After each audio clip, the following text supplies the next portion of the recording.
Hi everybody, this is Leanne from Atlas. I wanted to chat with you all about the wheel chock. We've heard of a couple of people who had some low back discomfort after picking up the wheel chock, and I just wanted to give you some tips of what you can do to help prevent that happening. The wheel chock is not super heavy, so it shouldn't be a big issue as far as that low back is concerned.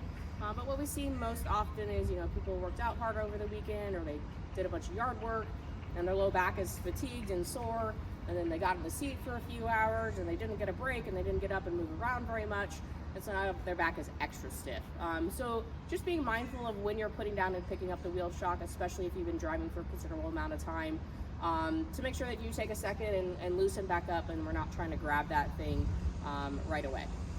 A couple of things that might help.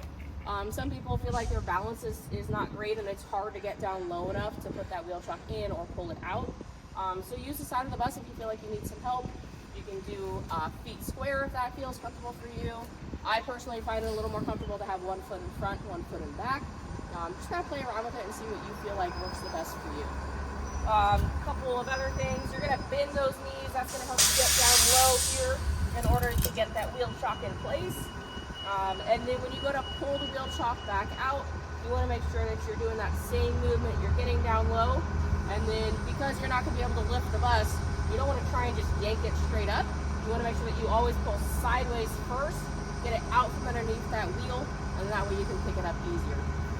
So one foot in front, I got a little bit of balance here. I'm going to reach over, I'm going to pull it sideways first, and then I'm going to stand up, trying to use my whole hand to grab that rope as much as possible, so that we're not just yanking through one or two fingers. I hope that helps. If you have any questions, please stop by the EMC.